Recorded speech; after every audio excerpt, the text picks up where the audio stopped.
ഇമ്പോയ്ക്ക് വളരെ ഇഷ്ടമായി. ലാലേട്ടൻ ഒന്നൊന്നര തിരിച്ചറിവ് കേട്ടാ. നീ എത്ര പടം കേട്ടിയാലും അങ്ങനെ വലിയ തിരിച്ചറിവാനെ നടത്തുന്നത്. ഒന്നും പറയാല്ല. ക്ലൈമാക്സ് എല്ലാം അടിപൊളി. പൊളിച്ചടിക്കെന്ന് വെച്ചാൽ പൊളിച്ചടുക്കി. ഒന്നും പറയല്ല. നമ്മുടെ ശോഭനേച്ചി ലാലേട്ടന് വർഷങ്ങൾക്ക് ശേഷം ഒന്നിച്ചേറ്റി. അതിലും നല്ല രീതിയിൽ വർക്കൗട്ട് ആയി. നമ്മുടെ വില്ലനൊക്കെ ലാലേട്ടനൊക്കെ ഉറപ്പിച്ചെന്ന് പറയാം. അങ്ങയുടെ പെർഫോമൻസും സൂപ്പറായിരുന്നു. ജോർജി ഇവയ്ക്ക് വളരെ ഇഷ്ടമായി. പൊളിച്ചടുക്കി വളർത്തിയടിക്കും ലാലേട്ടൻ, പൊങ്ങിപ്പറക്കും ലാലേട്ടൻ, ചൊടുക്കി എറിയും ലാലേട്ടൻ, മറിക്കും ലാലേട്ടൻ, പൊളിച്ചടുക്കി ലാലേട്ടൻ, തുടരും സൂപ്പർ ലാലേട്ടൻ. അടിപൊളി. പടം ഒരു രക്ഷയില്ല. പടം ആ ഒരു നമുക്ക് പറയാൻ പറ്റില്ല. ഫുൾ സ്പോയിലേഴ്സ് ആണ്. എല്ലാവരും തിയേറ്ററിൽ തന്നെ പോയി കാണണം. ഒരു രക്ഷയില്ല. പൊളിച്ച് ഒരു രക്ഷയില്ല. അടിപൊളി. ഒരു രക്ഷയില്ല. നമ്മളിങ്ങനെ ഒരു ഹൈപ്പില്ലാതെ വന്നൊരു മൂവിയാണ്. അപ്പോൾ ഇത് കണ്ടപ്പോൾ എന്തോ കുറെ നാൾക്ക് ശേഷം എന്തോ കിട്ടിയ പോലെ നമ്മൾ കാത്തിരുന്ന പോലെ നമുക്ക് തിരിച്ചു ഉറപ്പായിട്ടും നമ്മളത് ഒരുപാട് എൻജോയ് ചെയ്തു. അവസാനത്തെ ആ ഒരു വില്ലനും എല്ലാവരും എല്ലാ ക്യാരക്ടേഴ്സും ശോഭന മോൻ എല്ലാം അടിപൊളിയായിരുന്നു. ഒരു രക്ഷയില്ല. നല്ല സിനിമയാണ്.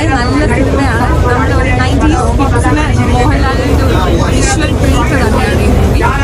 ഇമോഷണൽ ആണ്, മാസ് സീൻസ് ഉണ്ട്, ഫാമിലി മൂവിയാണ്. എല്ലാം കൊണ്ടും മൂവി ഒരു നെഗറ്റീവായിട്ട് പറയാൻ നമ്മൾ തപ്പി കണ്ടെടുക്കണം. നെഗറ്റീവ് ഉണ്ടോ? നെഗറ്റീവ് ഒബ്വിയസ്ലി കാണുമായിരിക്കും. പക്ഷെ നല്ല സിനിമ. വില്ലനായിട്ട് വന്ന ക്യാരക്ടർ ഞാൻ ആളെ നേരത്തെ കണ്ടിട്ടില്ല. പക്ഷെ പുള്ളിയായിരുന്നാലും നല്ല സ്ക്രീൻ പ്രസൻസും നല്ല സിനിമ. ഒരു റിവെഞ്ച് സ്റ്റോറിയാണ്, എന്നാൽ ഫാമിലി ഓറിയന്റഡുമാണ്. Definitely it's a must watch. സത്യം പറഞ്ഞാൽ ഭയങ്കര ഈ അടുത്ത കാലത്ത് കണ്ടതിൽ ഏറ്റവും വലിയ ഇമോഷണലി കണക്ട് ആയ ഗുണമാണ്. ഒരു ലാലേട്ടൻ ഫാൻ എന്നുള്ള രീതിയിൽ സാറ്റിസ്ഫൈഡ് ആണ്. ഈ എല്ലാവരും എമ്പുരാനിൽ ലാലേട്ടനുള്ള താരത്തെ കൊണ്ടുവന്ന് എസ്റ്റാബ്ലിഷ് ചെയ്ത് പറയുന്നത് നമ്മൾ മലയാളികൾക്ക് കൂടുതൽ കാണേണ്ടത് സാധാരണക്കാരായിട്ടുള്ള ഒരു നടൻ ഈ പടത്തിൽ നമുക്ക് കാണാൻ പറ്റും. ഭയങ്കര സാറ്റിസ്ഫൈഡ് ആണ്. ഭയങ്കര സത്യം പറഞ്ഞാൽ ഒരു ഇമോഷണലി ആ സീൻസ് ഒക്കെ മനസ്സിൽ വന്ന് കണ്ണു നിറഞ്ഞു. ഇത്രയും കിട്ടിയ പെർഫോമൻസ് ആണ്.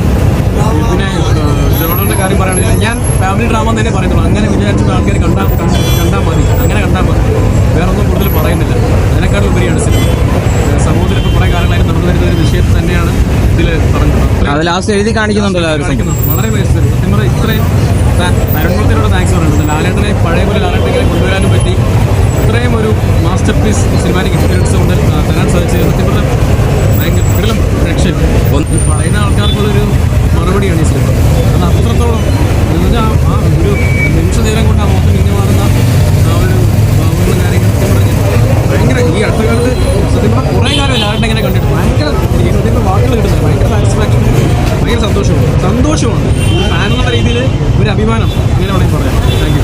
ഫാമിലി പടം പറഞ്ഞിട്ട് വന്നതാണെന്നുണ്ടെങ്കിൽ പോലും ഈ സസ്പെൻസ് ആണെന്നുണ്ടെങ്കിൽ എല്ലാ രീതിയിലും ഭയങ്കര അടിപൊളി പടം. BGM ആണെങ്കിലും മോഹൻലാലായാലും ഒരു പെർഫോമറിനെ തിരിച്ചുകൊണ്ടുവന്നു. അതാണ് മെയിൻ.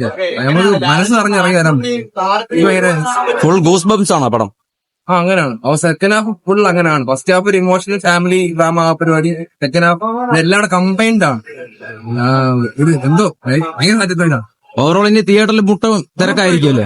ഫുൾ തൂക്കി. അതാണ് മോഹൻലാൽ ഇപ്പം നമ്മുടെ ഈ ഒടിയന്റെ ഡയറക്ടർ നെഞ്ചു പിരിച്ചിറങ്ങിയ ഒരു ആ സാധനം ഇപ്പോഴാണ് ആക്ച്വലി എനിക്ക് പേഴ്സണലി സന്തോഷ സങ്കടം ഉള്ള ഒരു മൊമെന്റ്. ഭയങ്കര അടിപൊളിയെന്ന് പറഞ്ഞാൽ ഇത് എന്ന് പറയുമ്പോ ഈ ലാലേട്ടന്റെ ഈ സിനിമയാണെന്ന് നമ്മളെ കഴിഞ്ഞ ഒരു 8-10 കൊല്ലമായിട്ട് തെരഞ്ഞുകൊണ്ടത്. നമ്മാതിരി എന്ന് പറയുമ്പോ മുണ്ടും മടക്കി കുത്തി അനീഷയൊക്കെ പിരിച്ച് ലാലേട്ടന്റെ ഒരു സ്റ്റണ്ട്, അല്ലാതെ കോട്ടിന് വിട്ട് ഉള്ള സംഭവമല്ല.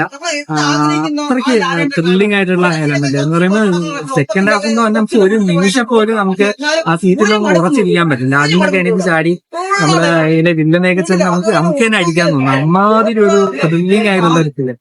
പിന്നെ അഭിനയം മുഹൂർത്തങ്ങളായി ഇപ്പം ലാലേട്ടനെ അഭിനയായാലും മാസും എല്ലാം കൂടെ ചേർന്നുള്ള അടിപൊളി സൂപ്പർ ആയിട്ടുള്ളത്.